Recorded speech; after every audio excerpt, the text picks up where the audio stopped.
What's going on, guys? We are back. I'm still laying down paint on this manifold. It is a miserable day out here, so it's inside under the heat lamp today.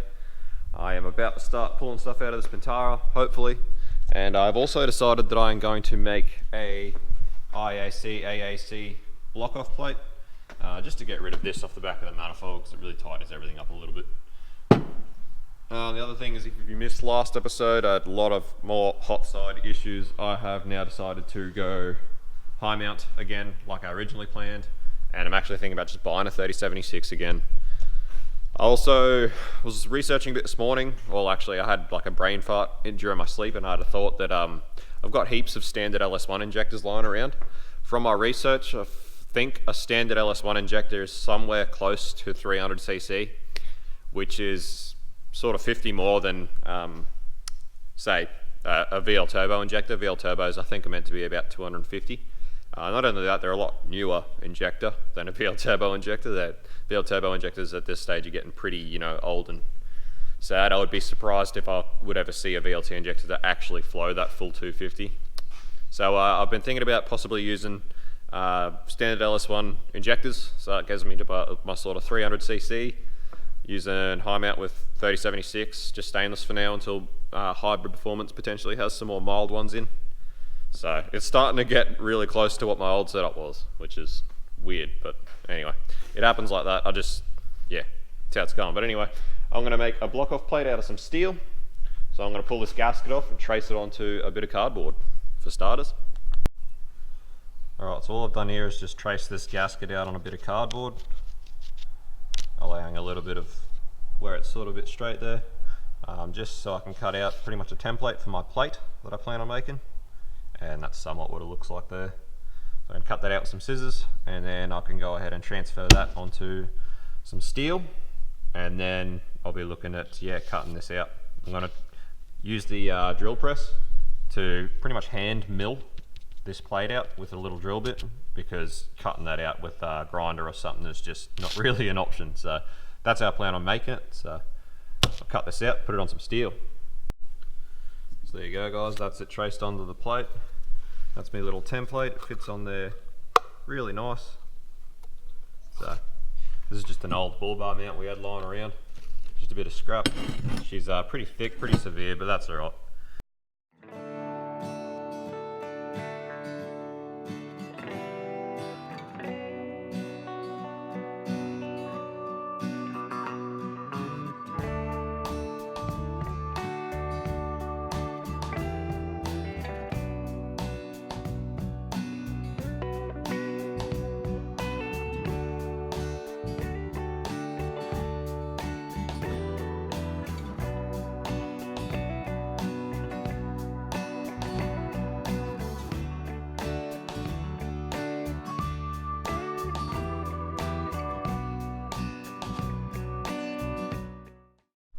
So here's our little plate made up. I've just put the gasket on there to mark the 3 holes for the bolts.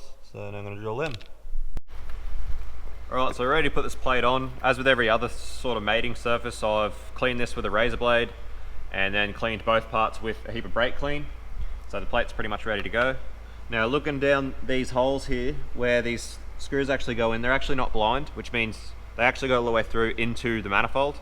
So for bolts like that, really good idea to use some good thread sealer, just to make sure you're not leaking air out of the bolt holes. So I'll get all my bolts ready for some thread sealer.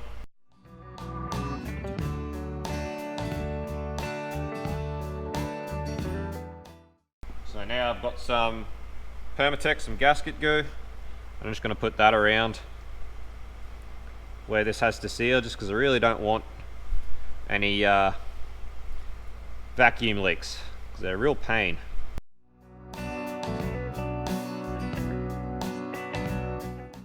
I'm also going to use this gasket again, just because I've got it, so why not?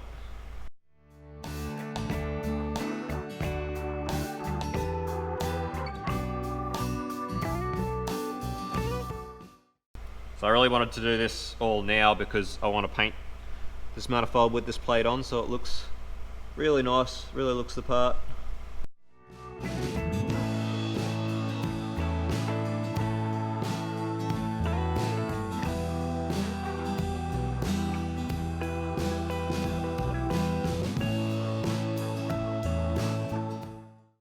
So now the reason I wanted to use gasket glue is just because I don't know how flat this plate is, and you don't want any vacuum leaks. Vacuum leaks are a real pain in the ass. Chasing vacuum leaks really sucks, but that's going to look a million times better than having this stupid thing off the back of a freshly painted black manifold.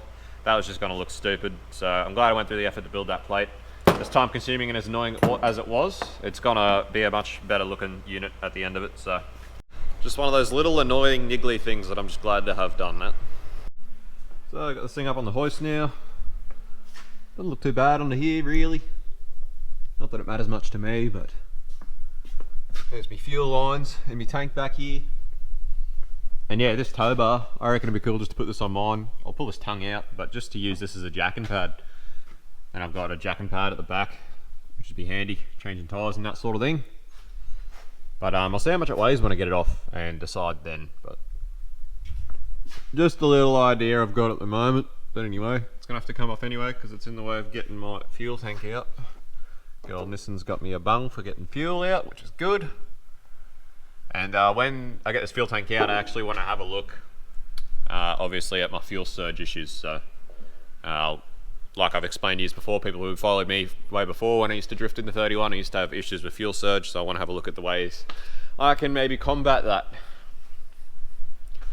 Anyway, I won't bore you with time-lapse of me getting all this stuff off. I'm just going to start ripping it all off, because it's not going to be very exciting, it's just ripping shit off. Anyway, I'm going to get to it. Alright, just got the tank out. It was pretty filthy. Gave it a big brush down, cleaned it all out.